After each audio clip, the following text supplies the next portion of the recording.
श्री गुरुदेव तारण तरण जी विरचित गद्य ग्रंथ खातिका विशेष जी है और विगत कुछ दिनों के अंतराल पश्चात हम पुनः इस ग्रंथ के तिलक महोत्सव का यहाँ से आरंभ कर रहे हैं। यह एक ऐसा अपूर्व ग्रंथ है जिसमें आचार्य श्री जिन तारण तरण जी देव ने जीवों की संसार भ्रमण, परिणति, स्वभाव और उसके विविध कारणों का उल्लेख किया है और उनमें से जो प्रमुख कारण है वह तो प्रत्येक भाव में उस जीव के भ्रमण का ही कारण सिद्ध होता है। ऐसा विशेष उल्लेख इस खातिका विशेष जी ग्रंथ में है और इस ग्रंथ की एक बहुत बड़ी विशेषता यह है कि ग्रंथ में 4-5 शब्दों का सूत्र बनाया गया है। जैसे संसार उत्पन्न भ्रमणम स्वभाव, 4 शब्दों के सूत्र में संपूर्ण संसार के जीवों की विविधता का समावेश किया गया है। ऐसा सुंदर यह गद्य ग्रंथ है जो संवत 1572 से पूर्व विरचित है, जिसकी हस्तलिखित प्रतिलिपियां हमें 1711 संवत से प्राप्त होती हैं। 1711, 1732, 1786 इन सभी प्रतियों में और बाद में 1837 तक की प्रतियों में जो पाठ उपलब्ध होता है उस पाठ को अध्यात्म वाणी जी में संकलित किया गया सर्वप्रथम 1957 में। वह पाठ कैसा है तो देखते हैं। संसार उत्पन्न भ्रमणम स्वभाव, संसार सरणी स्वभाव, सिघम ध्रुव स्वभाव, संसार सरणी स्वभाव, उत्पन्न हितकार सहकार, तीर्थंकर उत्पन्न अनंत परिणामों, दिष्ट अर्क स्वभाव तदि स्वभाव, अर्क ना दृश्यते नर्क, अर्कस्य विकल विकलत्रयो, अर्क अस्थन आवन थावर, अर्क बिना जाचंग्य त्रयंच भवतु, शिपन लीन बहल बिली यंती शल बहल, पदम कमल बहल बीली, पंक कंद्रमा बहल जिन उत्क वयन के स्वभाव, नाम न दृश्यते तदि किन्नर, पूर्व उत्क नारमन सहकार की स्वभाव, किम पुरुष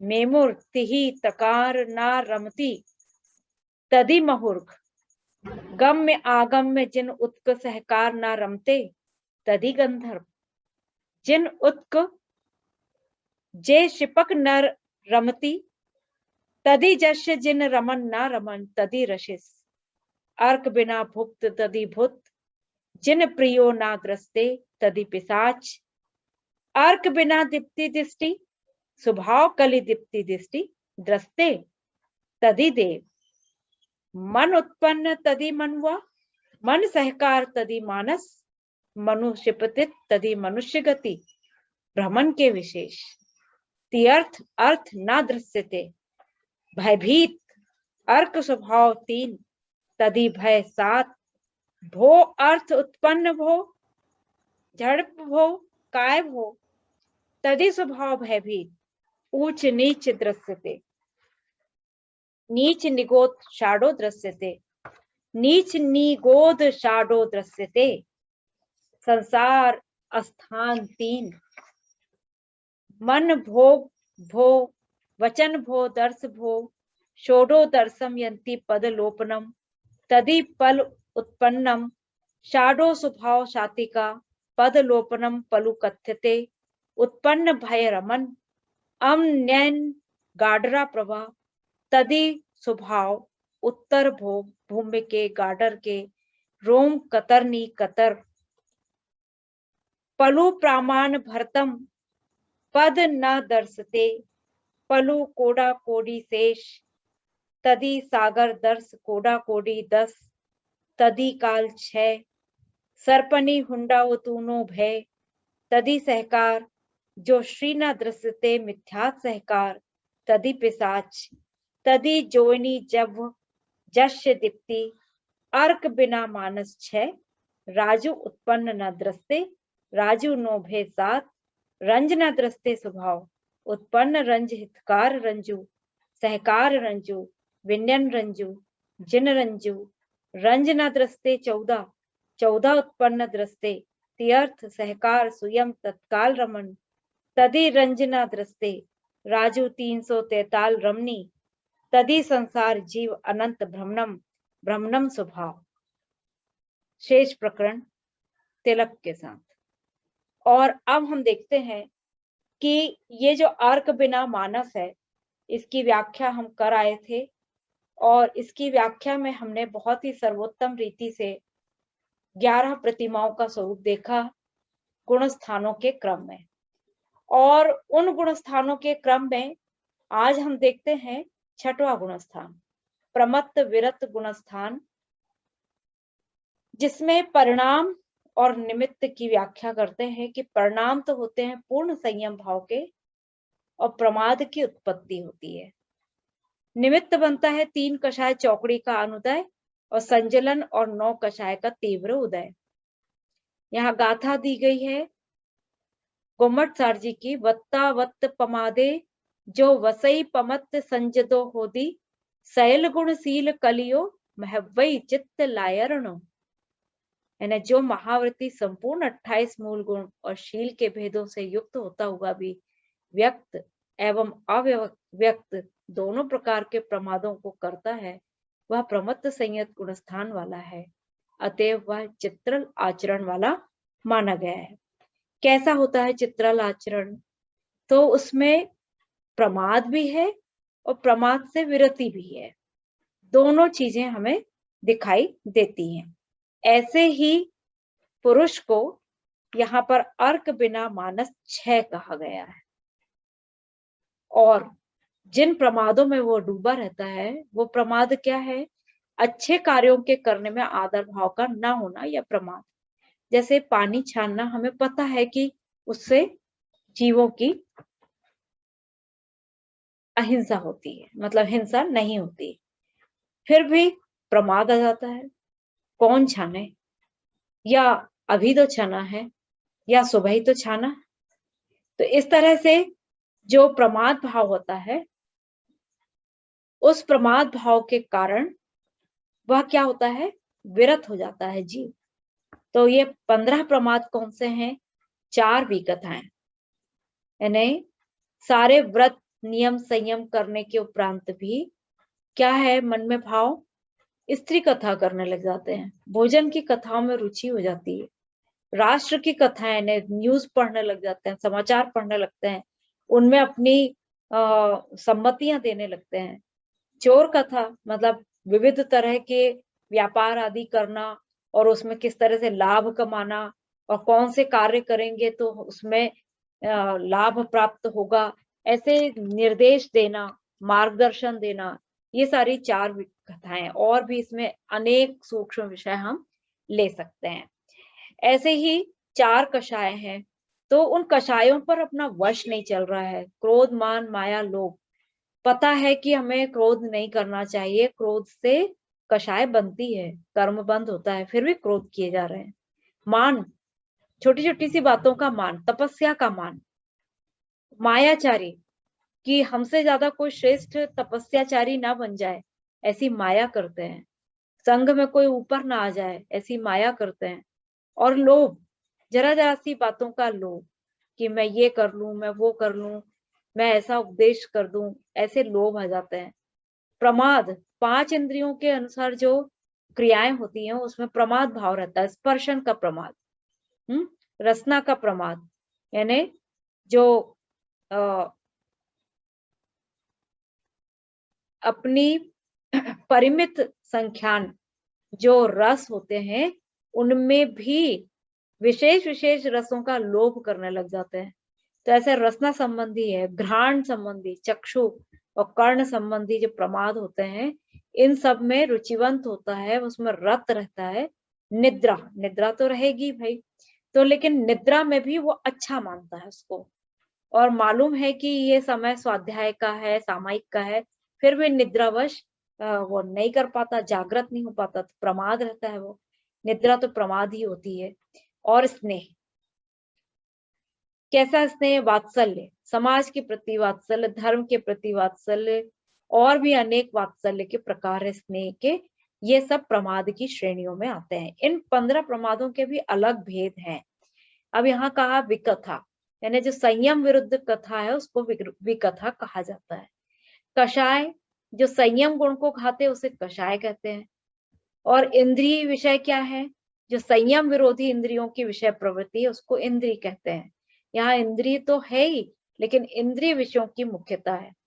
फिर स्त्यान वृद्धि आदि जो 3 या निद्रा प्रचला के तीव्र उदय से पदार्थों का सामान्य मात्र ग्रहण को रोकने वाली जड़ रूप अवस्था निद्रा है। बहुत अच्छे से पता है कि ये जो समय है, इस समय हमें सामायिक कर लेना चाहिए, लेकिन निद्रा का ऐसा प्रकोप रहता है कि उस प्रमाद में वह सामायिक आदि कार्यों को भी भूल जाता है। देखो, अभी ये जो चर्चा चल रही है वो 5वें गुणस्थान के ऊपर 6वें गुणस्थान वर्ती मुनिराज की चल रही है, यानी वो साधक की चल रही है। अब उस साधक अवस्था में तो जहाँ प्रौष्ध उपवास और भी जो 11 प्रतिमाएं हम देख आए हैं, उसके नियमों से बद्ध, उसकी प्रतिज्ञाओं से बद्ध श्रावक की यहाँ चर्चा है। प्रणय भाव रहता है, ममत्व भाव, यानी ये मेरी पीछी, मेरा कमंडल, मेरे शास्त्र, मेरी रचनाएं, ऐसा प्रणय भाव रहता है।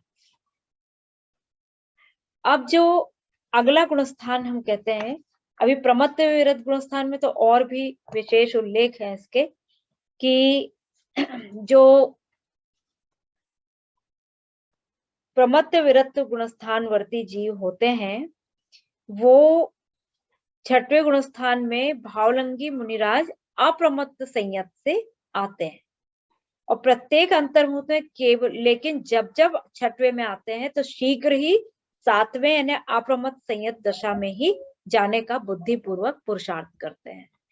ऐसा यहाँ पर यानी उनका प्रमत्त दशा में बने रहने का, जमे रहने का पुरुषार्थ नहीं होता है। वो 7वें गुणस्थान से प्रमत्त विरत में आएंगे और तुरंत ही वो अपनी पुरुषार्थ बल से क्या करेंगे? तत्काल ही 6वें गुणस्थान से निकलने का प्रयास करते हैं। अब ये जो 6वां गुणस्थान है, इसमें 3 कषाय चौकड़ी का अभाव हो रहा है और शुद्ध परिणति रूप वीतरागता हो रही है, और 28 मूल गुण पालन का शुभ परिणाम भी यहाँ पर हो रहा है। तो इस तरह से जो 6वां गुणस्थान है वह कैसा है? शुद्धोपयोग का गुणस्थान कहा जा सकता है। शुभोपयोग भी है और शुद्धोपयोग है। अब यहाँ पर क्या करता है? वो शुद्ध आत्मा को जानता हुआ और अनुभव करता हुआ शुद्ध आत्मा को ही प्राप्त करता है, और अशुद्ध आत्मा को जानता हुआ, अनुभव करता हुआ अशुद्ध आत्मा को प्राप्त करता है। यानी जितने जितने अंश में शुद्धता है उतने उतने अंश में शुद्ध आत्मा, और जितने जितने अंश में अशुद्धता है उतने अंश में अशुद्ध आत्मा, क्योंकि यहाँ प्रमाद लगा हुआ है, और प्रमाद लगे होने से क्या हो रहा है कि उसमें शुद्धता और अशुद्धता दोनों कही जाएगी। अब यहाँ पर जो विकथाएं कही गई हैं या कषाय कही गई हैं, विषय कहे गए हैं इंद्रियों के, इनके हम उत्तर भेद यदि हम करें तो वो केवल 15 नहीं बनते हैं, वो बनते हैं 37,500। 37,500 तरह का प्रमाद होता है, और उस प्रमाद वश ही वो इस गुणस्थान वर्ती होते हैं। अब प्रमत्त संयत जो शब्द है उसको भी हम देख लें। तो प्रमत्त, संयत या प्रमत्त विरत दोनों हम शब्द ले सकते हैं।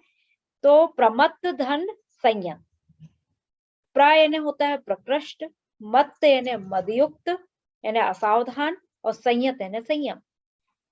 मतलब बहुत ही प्रकृष्ट रूप से वो मदयुक्त भी हो रहे हैं और संयत भी हो रहे हैं, मतलब संयम में भी जा रहे हैं। ठीक है, तो अब इसको हम क्या कहेंगे, जो मुनिराज हैं वो कैसे हैं, यानी सकल संयम रूप वीतरागता प्रकट हो जाने से, संयत हो जाने पर भी संज्वलन कषाय और नो कषाय के उदयवश विकथा आदि 15 प्रमादों में हे बुद्धि से प्रवृत्ति होने के कारण स्वरूप में असावधानी हो जाती है, और असावधानी होने के वश वो उनका आचरण कैसा है, चित्रल आचरण हो जाता है।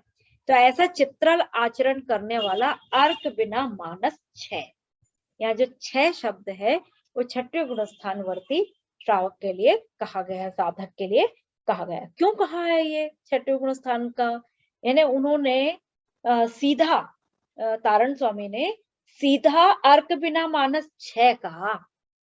क्यों कहा, उन्होंने पहले गुणस्थान से 5वें गुणस्थान तक वर्ती जीवों का उल्लेख नहीं किया, लेकिन भूमिका में तो 5 गुणस्थान हैं। सीधा 6वें गुणस्थान की बात करी। क्यों करी, क्योंकि 6वें गुणस्थान वर्ती जो जीव है वो संयत तो है, लेकिन खातिका कहाँ है, तो खातिका है उसका प्रमाद परिणाम, ये उसकी खातिका है। ये प्रमाद परिणाम होने से ही वो 6वें गुणस्थान वर्ती है।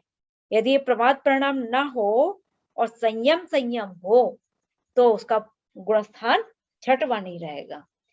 और क्या करता है वो, राजू उत्पन्न रंजना दृष्टे, उसके बाद भी राजू प्रमाण क्षेत्र में उत्पन्न होने पर भी वह उसमें रंजित नहीं हो रहा है। देखो दोनों चीजें कितनी विशेष यहाँ पर ली हैं, और जो कि सिद्धांत ग्रंथों से समन्वित समर्थित हैं। क्या कर रहा है वो, कुशलेषु अनादरः प्रमादः, प्रमाद की परिभाषा है, यानी कुशल कार्यों में, आत्म कल्याणकारी कार्यों में अनादर या असावधानी का प्रमाद होता है। कितनी देर के लिए होता है ये प्रमाद, तो इसको भी हम देखेंगे कि ये जो 15 प्रमाद हैं ये क्या भावलिंगी मुनिराज के होते हैं, तो बोले हाँ होते हैं। कैसे होते हैं, तो भैया 4 विकथाओं में जो प्रथम विकथा है, कौन सी, स्त्री कथा। क्या होगा, जब प्रथमानियोग के ग्रंथ लिखेंगे, लेखन कार्य तो चल ही रहा है ना, तो प्रथमानियोग के जब ग्रंथ लिखते हैं तो प्रसंगवश क्या करते हैं, उपदेशों में श्रोताओं के वैराग्य पोषक कहानियों में भी चक्रवर्ती की पटरानी के सौंदर्य का वर्णन कर रहे हैं। तो यहाँ स्त्री कथा जन्य प्रमाद आ रहा है। भाई देखो, काव्य का लेखन तो जब तक अनुभूति रस में न डूबे तो काव्य का लेखन नहीं हो पाता, या होता भी तो उतना प्रभावशाली नहीं होता। ये साहित्य की ये जो परिभाषाएं हैं वो यहाँ पर कितनी घटित हो रही हैं, और जिस समय वो लेखन चल रहा है उसको भी प्रमाद दशा कहा है। जिनवाणी का जैनागम का सिद्धांत है, काट्य है, यहाँ किसी को छोड़ा नहीं जाएगा। यहाँ पे मुनिराज भी हैं और प्रथमानियोग की कथाएं लिख रहे हैं, श्लोक लिख रहे हैं, छंद वर्णन कर रहे हैं, अलंकार निरूपण कर रहे हैं, तो भी उन्हें प्रमाद वश ही कहा जाएगा। फिर चरणानियोग का उपदेश हो रहा है, तो चरणानियोग का जब उपदेश होता है तो भोजन संबंधित बहुत सारी बातें आती हैं, और उन संबंधी जो भोजन आदि से संबंधित जो परिणाम उनके बन रहे हैं कि क्या खाना क्या नहीं खाना, उसका भी बहुत वस्तुगत विवेचन होता है, और वहां पर भोजन कथा संबंधी प्रमाद होता है। ऐसे ही जैसे प्रथमानियोग के जो ग्रंथ होते हैं उसमें राजाओं का वर्णन है, जब राजाओं का वर्णन करते हैं तो देश का वर्णन होता है, देश का वर्णन है तो नगरियों के सौंदर्य का वर्णन होता है, मतलब राष्ट्र की सीमाओं का वर्णन होता है। तो इस तरह से राष्ट्र कथाएं आ जाती हैं, और उसी उपदेश के समय जो बुरी आदतें हैं, कुशील परिणाम है, क्रोध मान माया लोभ है, उनसे संबंधित जो कथाएं हैं, उदाहरण दिए जाते हैं, दृष्टांत रूप कथाएं आती हैं ये सब चोर कथाओं की श्रेणी में आती हैं, तो यह भी प्रमाद होता है। जितनी देर के लिए, ऐसा नहीं कि अब पूरे समय उनको ये प्रमाद है, जितनी देर के लिए उल्लेखन चल रहा उतनी देर के लिए प्रमाद है, और उतनी देर के लिए जो प्रमाद है वह भी शुद्धता तो नहीं कहलाएगी, वो तो अशुद्धता ही कहलाएगी। तो इस तरह से ये प्रमाद है। अब इनको वो कैसे टाल सकते हैं, ये तो होते ही है भाई। अब कोई आचार्य हैं और वे अपने संघ का संचालन करें, कोई छोटे मोटे तो संघ होते नहीं थे। हाँ, आचार्य तारण स्वामी मंडलाचार्य हुए तो कितने मंडलों के वो आचार्य थे, और उन मंडलों में रहने वाले जो मुनिराज, साधक, श्रावक जो होते हैं उनको निर्देश तो करना होगा ना। कुंद कुंदाचार्य और भी अनेक 1200 मुनिराजों का संघ, 700 मुनिराजों का संघ। हाँ, रक्षाबंधन पर्व में हमने कहानी सुनी, तो इतने इतने मुनिराजों का संघ जो है उसको व्यवस्थित करना, उसको अनुशासित करना, तो वहां पर कहीं ना कहीं किंचित कषाय परिणाम तो होते ही हैं। अब क्या करते हैं कि किंचित कषाय परिणाम आया प्रमादवश, और निवारण भी तत्काल हो गया, लेकिन जो आया है वो प्रमाद कहलाएगा। तो ऐसा तो प्रमाद होता ही है। और विहार करते हैं, खड़े रहते हैं, बैठते हैं, मिट्टी कंकड़ आते हैं, बाधाएं आती हैं मार्ग में, और गंध आती है चलते समय रास्ते में। ऐसे जब आहार करते हैं तो खट्टा मीठा आदि रसों का ध्यान आता है कि ये खट्टा है, मीठा है, थोड़ा सा किंचित प्रमाद हो ही आता है। तो ऐसे पंचेंद्रिय वश जो प्रमाद होते हैं, ये भी क्या करते हैं, शुद्ध आत्मा के साक्षात संवेदन से, अनुभव से उन मुनिराजों को च्युत करते हैं, अलग करते हैं, इसलिए वह किंचित प्रमाद होते हैं। और पिछली रैनी में कछु शयन, यानी रात्रि के तीसरे प्रहर थोड़ी देर के लिए जो शयन होता है, उस शयन परिणाम वश जो शुद्धात्मा को भूलने का भाव आता है, वह भी निद्रा प्रमाद की श्रेणी में आता है। और इस तरह से ये सारे प्रमाद उनमें घटित होते हैं। इनका यदि हम विवेचन करें तो इनकी संख्या होती है 37,500।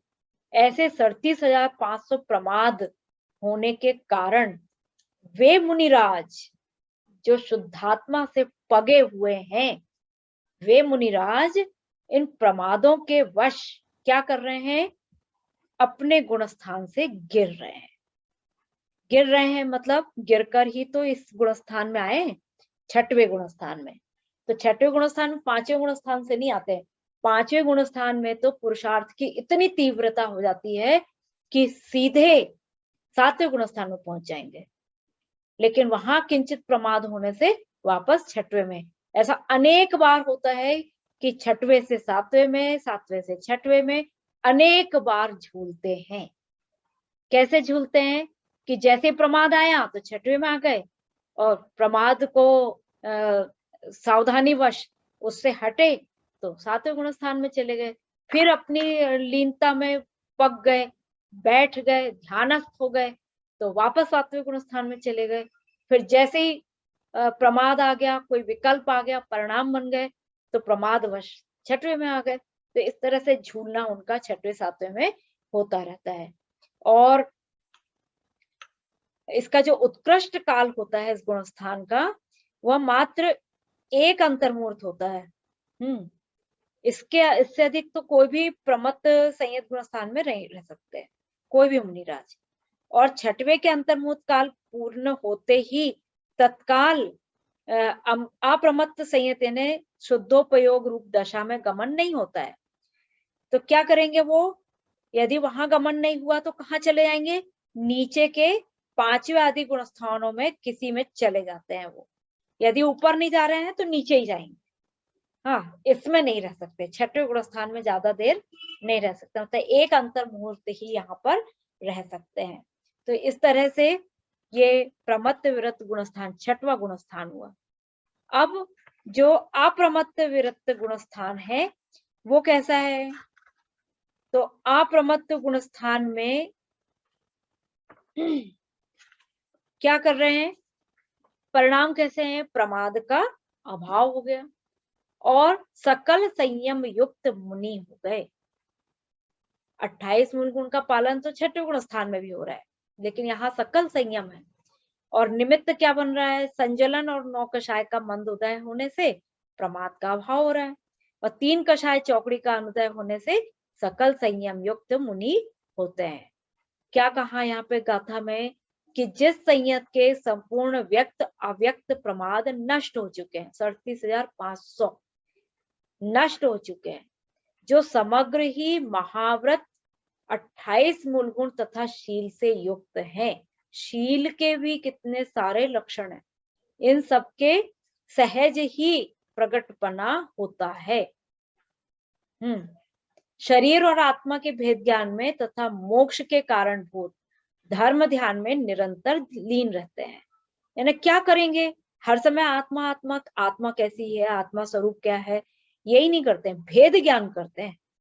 वो भेद ज्ञान कैसे करते हैं? तो समय सार जी में इसके अनेक बोल दिए गए हैं, वहां से हमें इसका विशेष स्वाध्याय करना चाहिए, और करना ही चाहिए।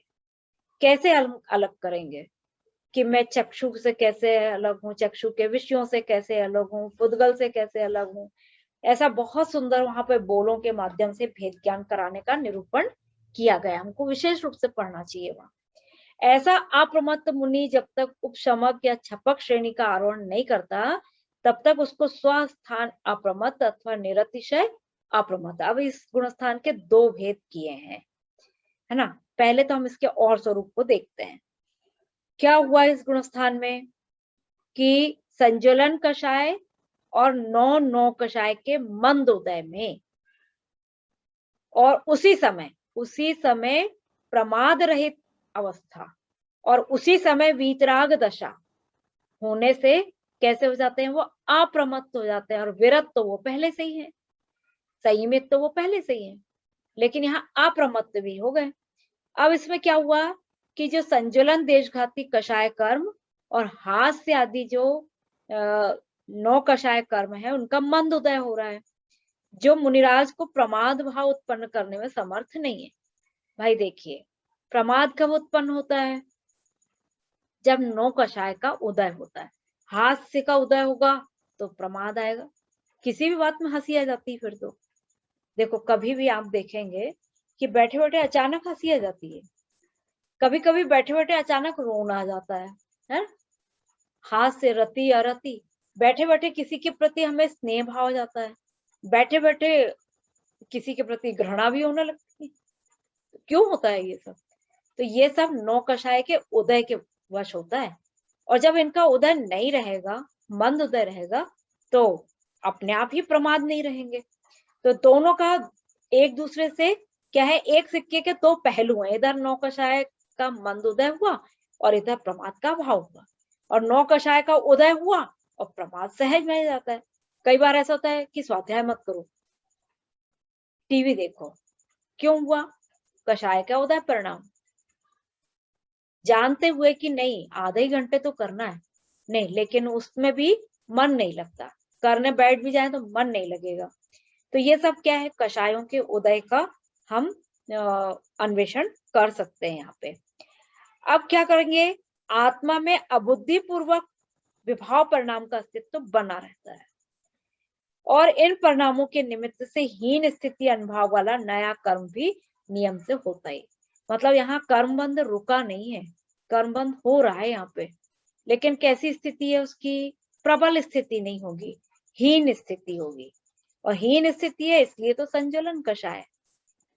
यदि प्रबल होती तो प्रत्याख्यान अप्रत्याख्यान ये सब होती, लेकिन यहाँ संज्वलन है, इसका मतलब ये हीन स्थिति कषाय बंध भी यहाँ पर हो रहा है। अब ये जो मिश्र दशा है, कौन सी? संज्वलन जन्य मंद विभाव परिणाम और 3 कषाय चौकड़ी के अनुदय पूर्वक जो मिश्र दशा है, उसको ही अप्रमत्त संयत कहते हैं। और इसमें क्या हो रहा है कि वीतरागता और राग द्वेष दोनों तो चारित्र गुण की पर्याय है, और मोह और योग के निमित्त से जो श्रद्धा और चारित्र गुण की जो पर्याय है, उनको ही तो गुण स्थान कह रहे हैं। तो यहाँ पे वीतराग परिणाम मात्र से अप्रमत्त गुण स्थान नहीं हो रहा है, मतलब हमको मोह और योग भी देखना पड़ेगा।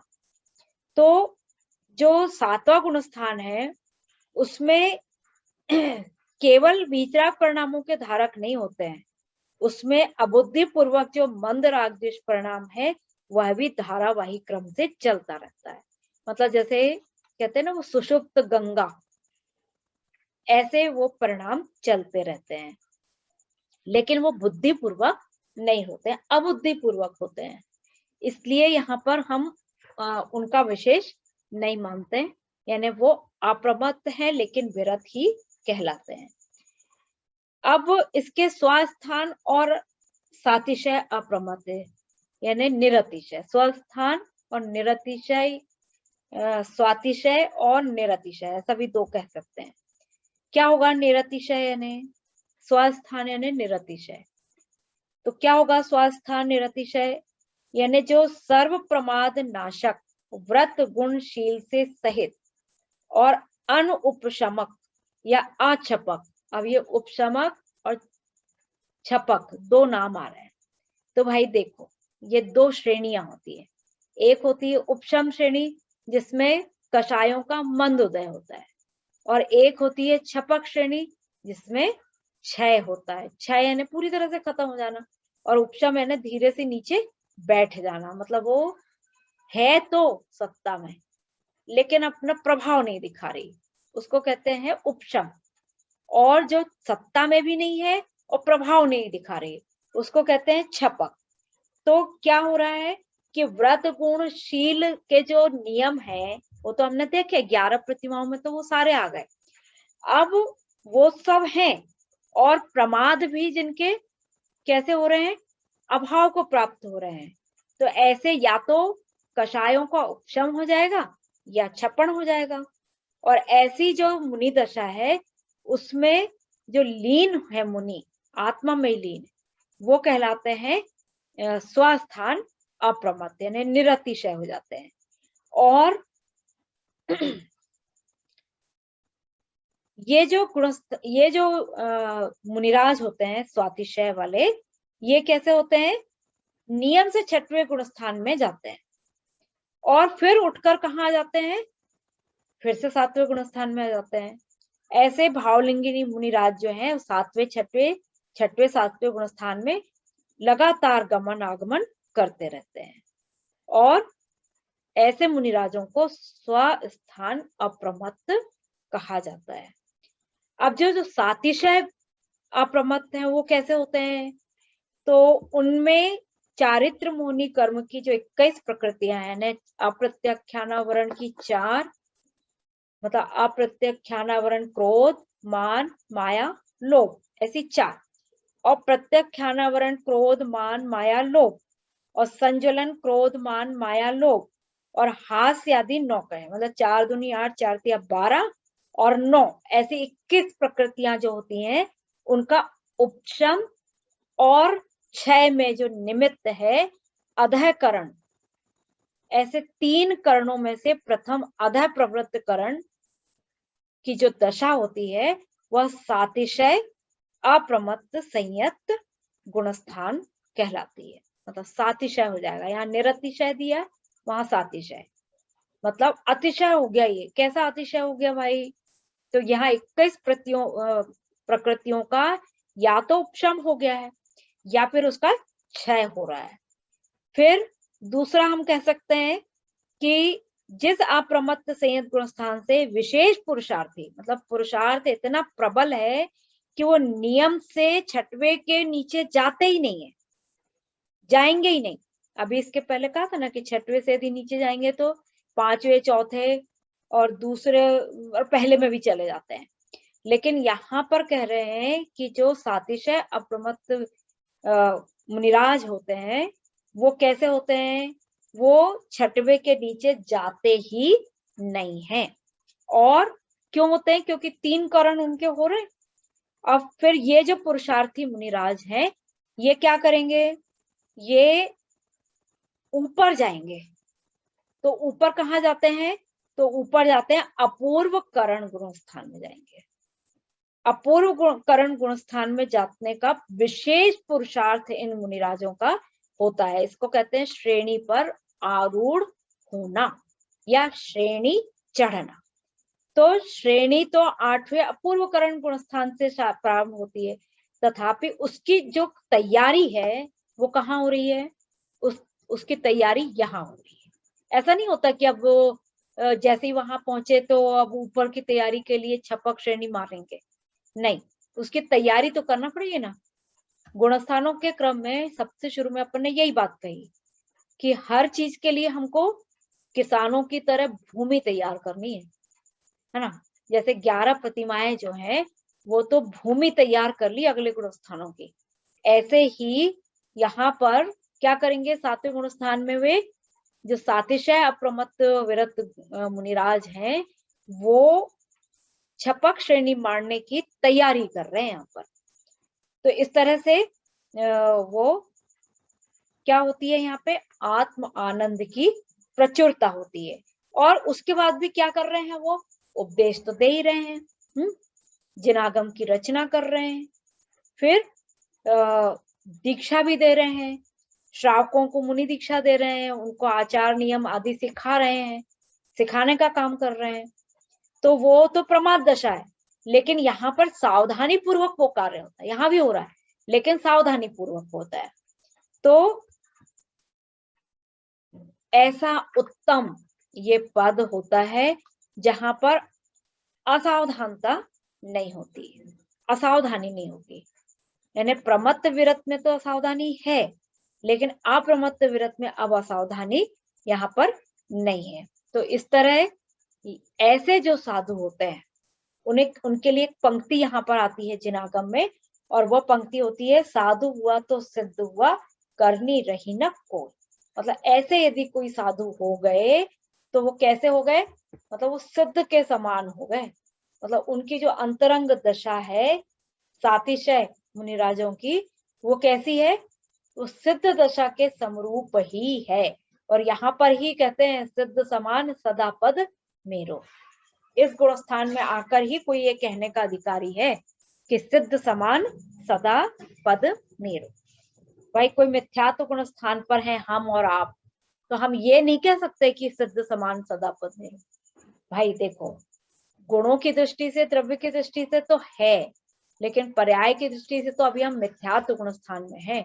लेकिन हम पुरुषार्थ करें और 7वें गुण स्थान 8वें गुण स्थान वर्ती हो तो हम ये बात कह सकते हैं कि सिद्ध समान सदा पद मेरो। तो इस तरह से यह गुणस्थान हुआ। अब इस गुणस्थान में जो सम्यक्त होगा वो कैसा होगा, तो इस गुणस्थान में छायोपशमिक सम्यक्त होता है, लेकिन छायोपशमिक सम्यक्त के साथ श्रेणी में छपक श्रेणी नहीं हो सकती, क्योंकि वो उपशम है। छायोपशमिक, क्षय और उपशम दोनों उसमें शामिल है। तो क्षय और उपशम होने से क्या हो रहा है, जब उपशम होता है तो छपक नहीं हो सकता, और छपक है तो उपशम नहीं हो सकता, दोनों में से कोई एक चीज होगी। तो छायोपशमिक सम्यक्त है तो फिर छपक श्रेणी नहीं मान सकते। और यदि क्या होगा, उसमें चलमल अगाढ़ दोष लग जाएगा, तो फिर क्या करेंगे, वो पुनः पुरुषार्थ करें, उसको कहते हैं द्वितीयोपशम सम्यक। और जब द्वितीयोपशम सम्यक होता है तो 3 करण पूर्वक ऐसी श्रेणी मानते हैं, मतलब ऐसा पुरुषार्थ, ऐसा प्रबल अपनी आत्मलीनता में दृढ़ हो जाते हैं कि वो छपक श्रेणी मानकर अगले अगले गुणस्थानों में प्रवेश करते हैं। तो जो द्वितीयोपशम सम्यक्त है उसमें क्या होगा, 3 करण पूर्वक जो अनंतानुबंधी कषाय का चतुष्क का विसंयोजन होता है। ये सब कर्णानुयोग की बातें हैं और उनके ही शब्द हैं। तो जब ये कषायों का विसंयोजन होता है तब क्या होगा, छपक श्रेणी या उपशम श्रेणी मारने की तैयारी हो सकती है। तो ऐसा ये 7वां गुणस्थान है। 6वें और 7वें में डोलने का, झूलने का ऐसा यहाँ पर उल्लेख है। यहाँ पर आचार्य तारण तरण कहते हैं राजो उत्पन्न रंजना दृष्टे, मतलब अर्क बिना मानस, यहाँ बुद्धि पूर्वक और अबुद्धि पूर्वक दो का कथन किया है। तो अर्क बिना मानस 6, मतलब जो बुद्धि अबुद्धि पूर्वक प्रमत्त दशा में है वो, और बुद्धि पूर्वक जो प्रमत्त दशा में है वो, दोनों ही क्या करते हैं कि इसके बाद जहां पर भी उत्पन्न होंगे वहां रंज न दृष्टे, वहां रंजायमान नहीं हो रहे हैं, सुख दुख आदि में रंजायमान तो नहीं हो रहे हैं। राजू नोभे साथ, लेकिन 3 राजू प्रमाण जब वो उत्पन्न होते हैं तो 7 भय जो है वो तो पर्याय के साथ लगे हुए हैं। रंजना दृष्टे स्वभाव, फिर भी उन भयों में रंजित नहीं हो रहे हैं। भय तो लगे हैं, जब जैसे ही पर्याय प्राप्त हुई, मनुष्य पर्याय या अन्य पर्याय, तो भय तो है, लेकिन उन भयों का वेदन नहीं करते हैं।